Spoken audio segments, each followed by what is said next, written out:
Alhamdulillah, Alhamdulillah wassalatu wassalamu ala rasulillah wa ala alihi wa man walah.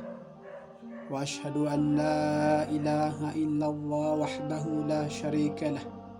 Wa ashhadu anna Muhammadan abduhu wa rasuluh. Fassalamu alaikum warahmatullahi wabarakatuh. Mga magulang, mga kapatid sa pananampalatayang Islam, mga tagapakinig, ang aking ipapaliwanag po sa inyo itong lecture na ito ay ano nga ba ang Quran. So,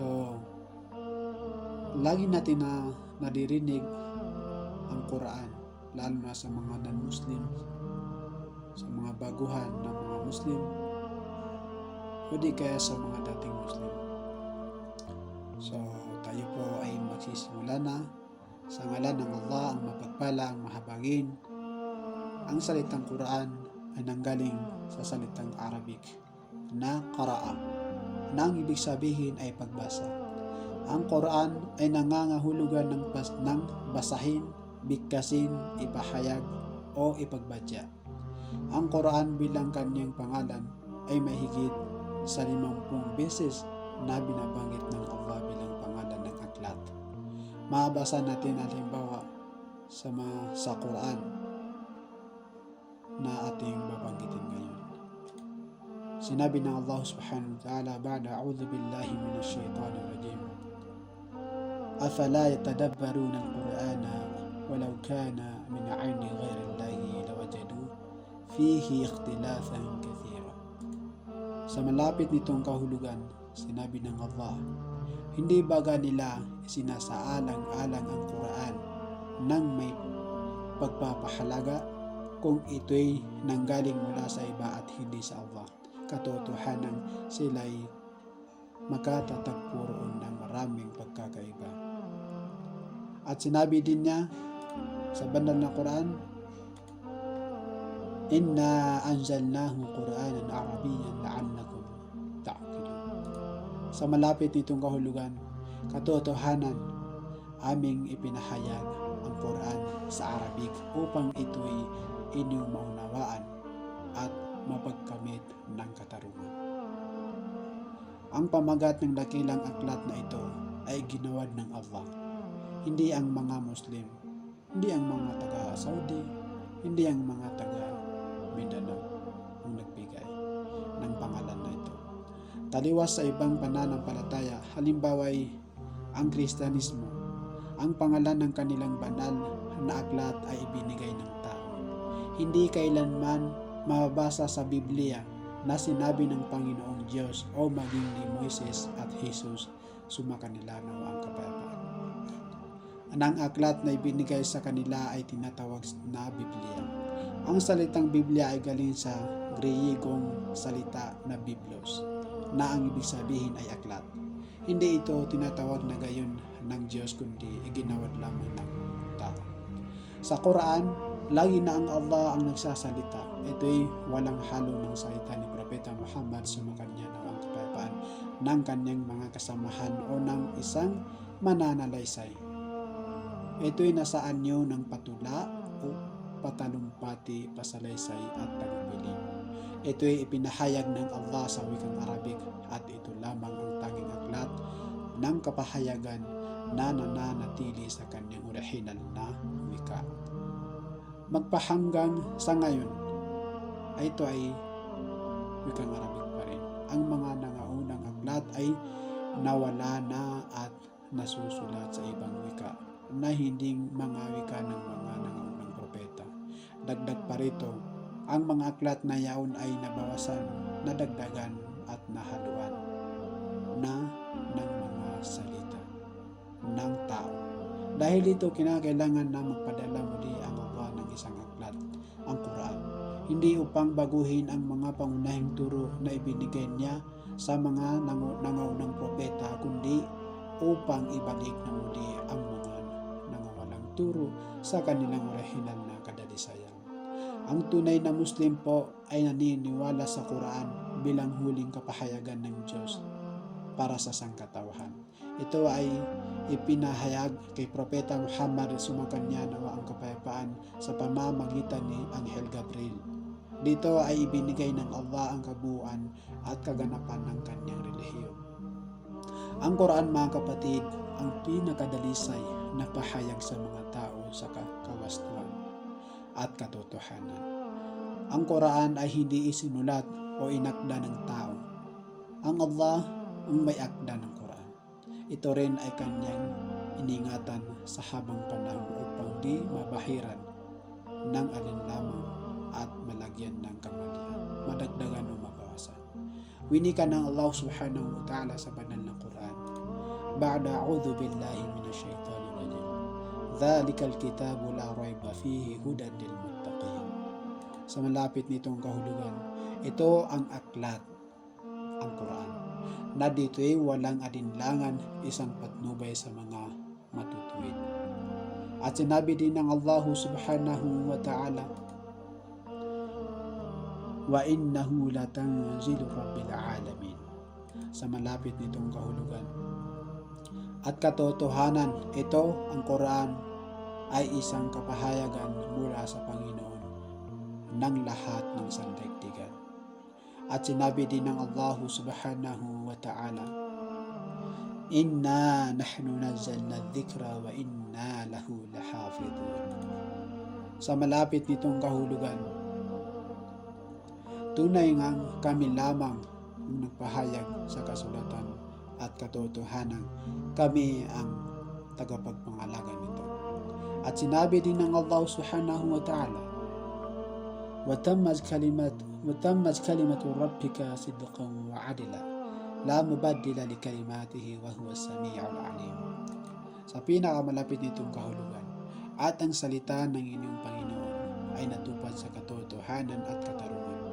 Walang sinuman ang maaaring bumago ng kanyang mga salita, at siya ang lubos na nakakarinig ang ganap na maano. Ang Quran, mga kapatid, sa pananampalatayang Islam ay ipinahayag ng Allah sa wikang Arabic, at ang bawat Muslim ay naniniwala na ang bawat titik ng Quran ay salita ng Allah. Ang Quran ay di lamang mga salita ng Allah na pang-espiritual, kundi ito ay naglalaman ng banal na batas para sa sangkatauhan na tumatalakay at nagbibigay solusyon sa lahat ng bagay ng kaakibat ng tao sa pamumuhay. Gayon din sa mga bagay na pampolitikal, pangkabuhayan, pangpsikolohikal, sibil, pribado at publiko, at marami pang iba na angkop sa lahat ng lugar at panahon, pangnakaraan, pangkasalukuyan at panghinaharap ng walang pagkupas o di pagkakaangkop sa sitwasyon. Ang tunay na mga Muslim, mga kapatid, sa pananampalatayang Islam ay naniniwala ang kapahayagan ng Diyos ay ibinigay niyang lahat sa Quran upang maging patnubay ng sangkatauhan bilang batas sa lahat ng panahon. Tangi rito binigay rin naman niya ang ibang pahayag sa pamamagitan ng mga gawa, tradisyon at mga sawikain ni Propeta Muhammad sallallahu alaihi wasallam, naway mapasa kanyang kapayapaan, na tinatawag na ahadith, sapagkat walang higit na makapagpapaliwanag at makapagbibigay kahulugan sa nilalaman ng Quran kundi ang propeta ring kanyang isinugo. Ibig sabihin, hindi mo maintindihan ang Quran kung hindi mo aralin ang kabuhayan ng propeta, ang kanyang mga hadith, ang kanyang mga ginawa, mga salita. Ang Quran ay purong salita ng Allah na ipinahayag kay Propeta Muhammad sumakanya ng kapayapaan sa pamamagitan ni Anghel Gabriel. Ang ahadith ay tradisyon at mga halimbawa ni Propeta Muhammad sallallahu alaihi wasallam ay muli rin sa Allah na ipinakita niya sa gawa at salita ng huling propeta. Ang Quran, mga kapatid, ay naglalaman ng lahat ng mga bagay na praktikal kung saan ang lahat ng lunas sa mga suliraning kaakibat ng tao sa pamumuhay ay matatagpuan. Ito ay isa ring ganap na patnubay sa lahat ng tao na naghahanap ng katotohanan at mga kaalaman.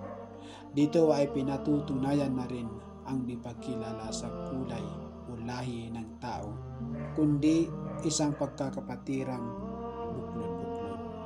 Tumatalakay rin ito sa suliraning pampamilya upang mapatatag ang isang matibay na lipunan.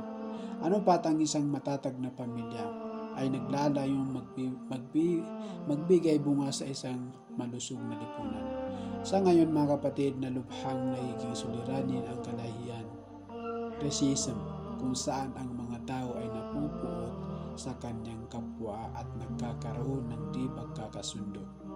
Ang paglalabanan ng mga may impluensyang bansa, ang pagiging ganid ng sangkatauhan at pag-angkin sa mga karapatan ng iba. Tingnan natin yung panahon natin ngayon. Ang Islam lamang ang maaaring pumutol ng mga ganitong bagay. Oo, ang Islam lang ang maaaring pumutol sa mga ganitong bagay sa pagpapatupad na rin at aplikasyon dito. Sa katotohanan ng pamilya sa kanluran ay unti-unti nang nabubulog na bagay kung saan ang bigkis pampamilya ay unti-unti na rin nalalagot at lubhang marami ng pamilya ang nasisira. Totoo yan mga kapatid. Laganap na rin ng paghihiwalay ng mag-asawa, diborsyo, mga anak sa labas, mga ugnayang sexual sa labas ng matrimonyo, pagkikiyapid at marami pang iba. Tanging Islam lamang mga kapatid ang makapagbibigay lunas sa mga suliraning ganito. Ano pat sa huling sermon ng huling propeta si Muhammad SAW nung siya na sa bundok ng Arafah ay winikan niya. Ano ang kaniyang sinabi doon sa bundok ng Arafah? Inni qad taraktu fikum shay'an lan tadillu ba'duhuma kitabullah wa sunnati. Sa malapit nitong kahulugan, dalawang bagay lamang ang iniwan ko sa inyo na kung ito ay panghahawakan nyo, kayo ay hindi maliligaw. At ito ang Quran at ang Sunnah. Ibig sabihin mga kapatid sa pananampalatayang Islam, kapag pinanghawakan natin ang Quran at pinanghawakan natin ang hadith ng propeta, ay hindi tayo maliligaw sa mundong ito, inshallah, hanggang sa araw ng paghuhukom. Kaya mga kapatid, huwag natin basihan yung mga ibang paniniwala na ang kanilang pinaniniwalaan lang ay ang Quran. Yung iba naman ay di rin nila pinaniniwala ng Quran. So kapag tumaliwas dito ang paniniwala mo sa Quran at Sunnah, kung isa lang ang pipiliin mo dito ay katiyagang maliligaw. Kaya dapat panghawakan natin ng Quran at Sunnah po mga kapatid sa pananampalatayang Islam. Maraming salamat sa pakikinig. Assalamualaikum warahmatullahi